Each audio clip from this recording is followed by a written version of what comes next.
I'm Carrie Peters, a recognized thought leader in the Microsoft Dynamics community and a Microsoft MVP for business applications. Welcome to the Get Your New View podcast.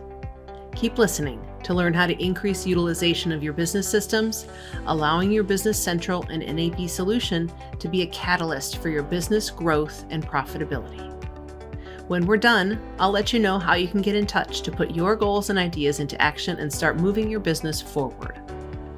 This episode, we're talking about why you should make a long-term commitment to process improvement.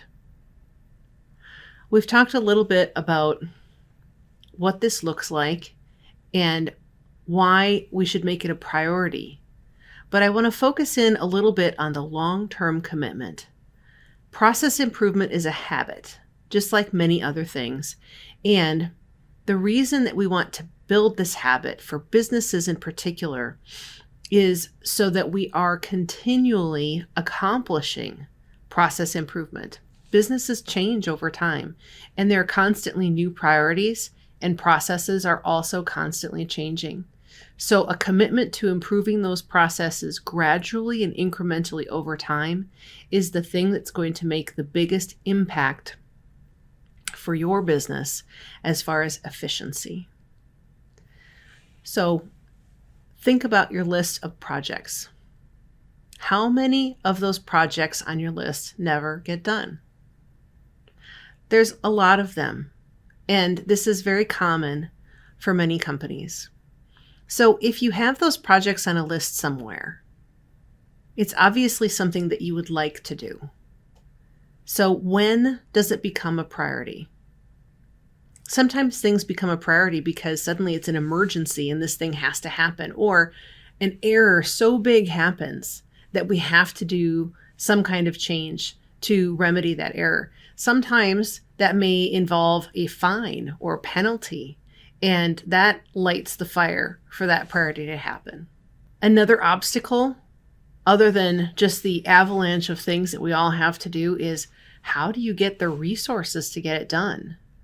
I talk with a lot of people who say, I've got these projects that I know that I need to get done, but I just don't have people who have the right qualifications to get it accomplished.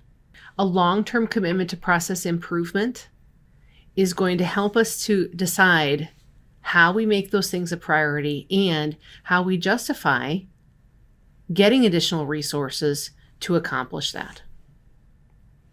I want to tell you a story about a customer who brought us in to assess their processes.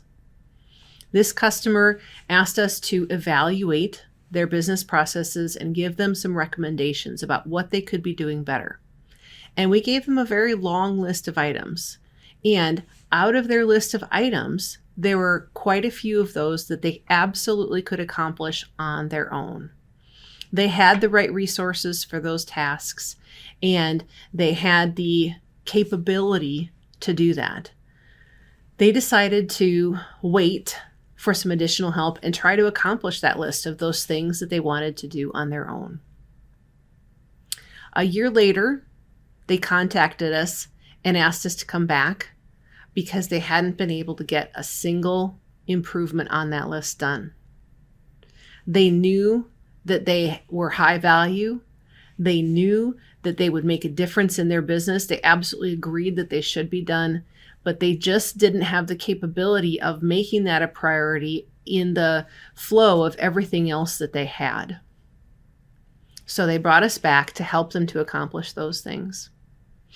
We went through the list, organized it, prioritized it, assigned appropriate resources, and were able to knock out 32 projects in less than a year's time. These were all things that really made a very big difference from them, not project by project, but in the bulk of all of those things together. This was a company that was going through massive growth, and they had actually planned on hiring 2 new people because they didn't feel like they could accomplish what they needed to accommodate that growth. And because of the improvements, because of the savings that they had on their team with the improvements that were put in place in that very short period of time that they focused on, they didn't need to do it. They were able to absorb that growth with the team that they had without having to expand. So think about what your list is of I'll do it when I have time projects, right? This is a little bit different than some of the other lists that we've made as we've thought about what projects we might want to accomplish. What is the list of projects that you'll do when you have a rainy day, when you have a spare day, when you don't have other things going on? If you think about those projects, how much time and money could you save? And here's the element to think about with this list. How quickly could you save time and money? If you take that list and you create a timeline of your projects over the next year, what does it look like? And make sure you make this realistic. If you have that list of projects that you know that you'll do it when you have time, what is realistic as far as when you'll accomplish that? It's perfectly normal for you to have a good portion of those projects where you say, I just don't possibly even know when I will have time.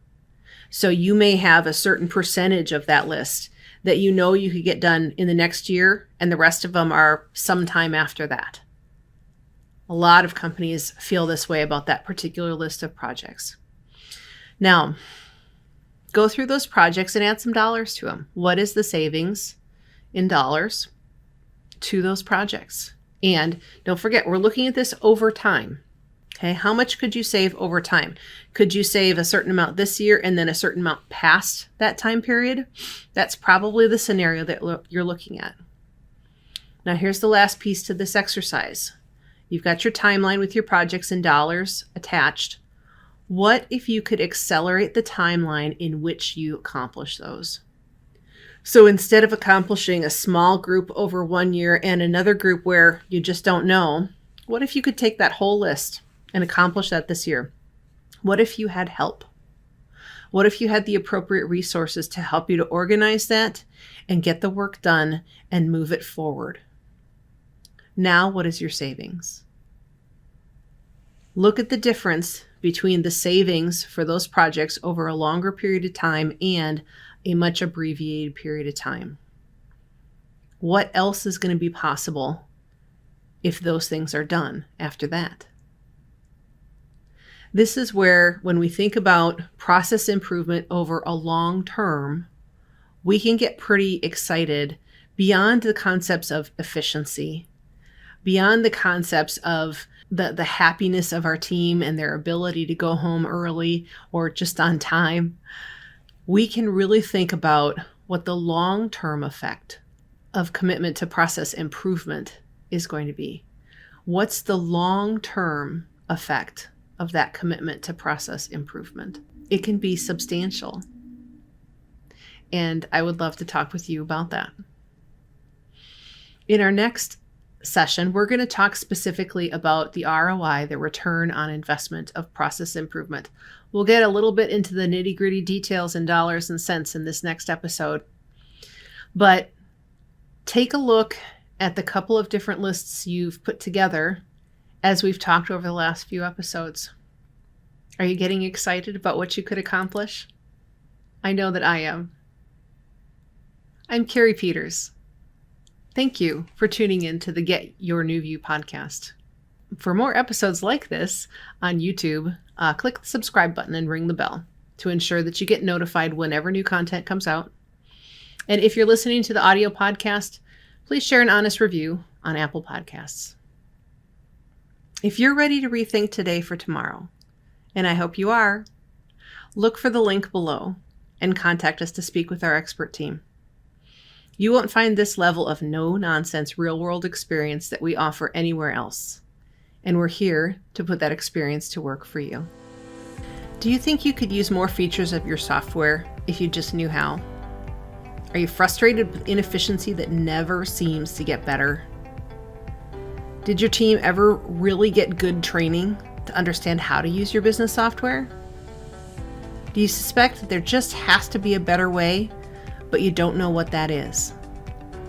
We believe every company can benefit from increased efficiency and higher utilization of their software, and that it's possible to have fun while learning exactly how to do that.